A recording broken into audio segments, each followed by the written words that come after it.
Okay. My name is Kevin Busck.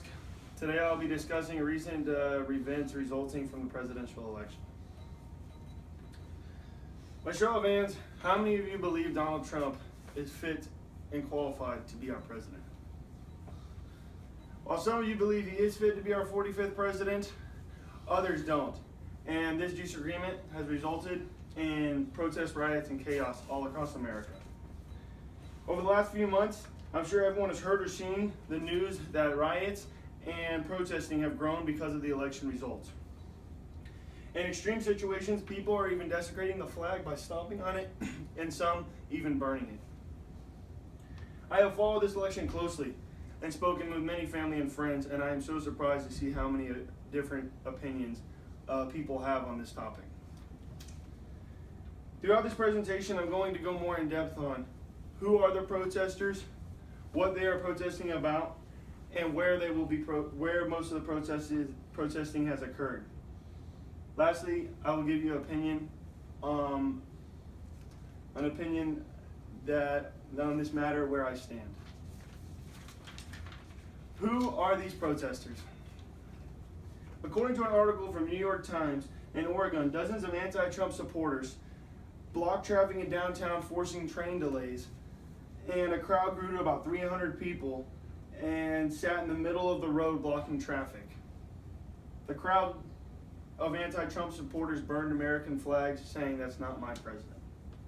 The same article explains how in Pennsylvania, students from universities who marched through the streets calling for unity.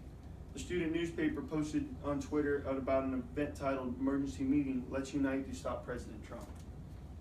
According to an article from CNN, many of the protests occurred in Democratic states, such as Atlanta, Austin, Chicago, Denver, and Philadelphia. Cities chanted anti-Donald Trump slogans.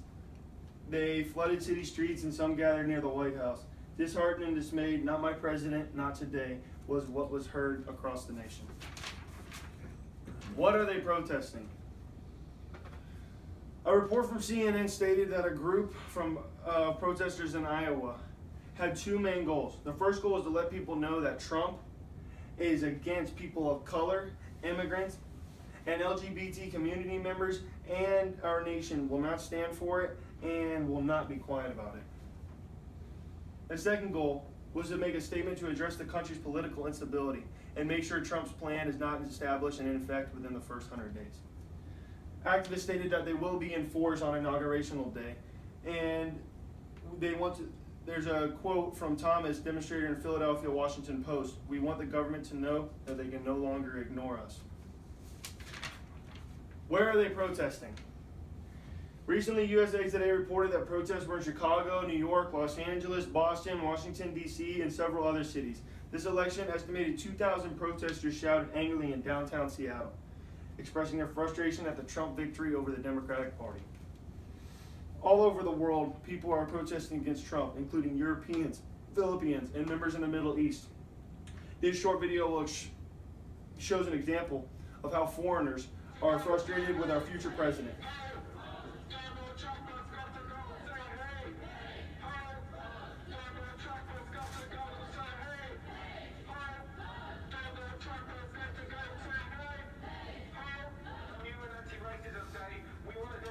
You can see that not only protesting is happening at home, but many people all across the world are taking it on their own to protest, even if they're not an American citizen.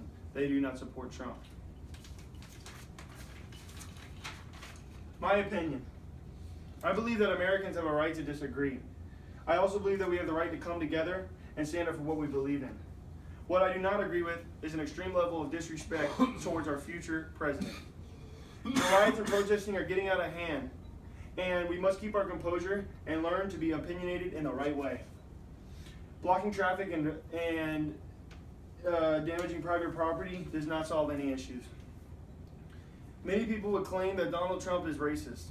I know he has had moments, but he is not racist. A racist by definition is a person who believes that a particular race is more important than the other, is superior to the other. Trump is against illegal immigrants. Does this make him a racist? Trump is supportive of protecting our borders. Does this make him a racist?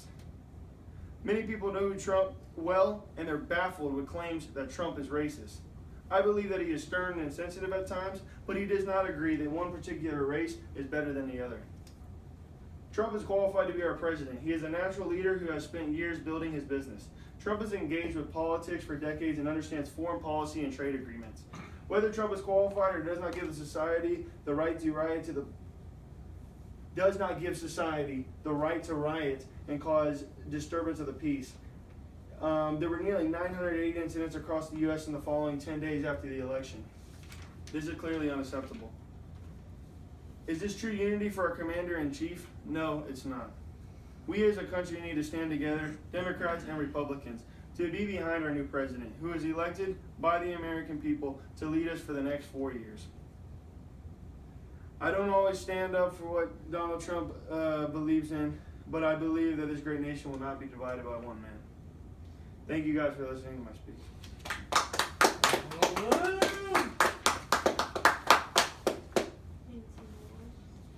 Good, I'm cool with it. I didn't want to read it. Oh yeah, I don't care. She can grade me however she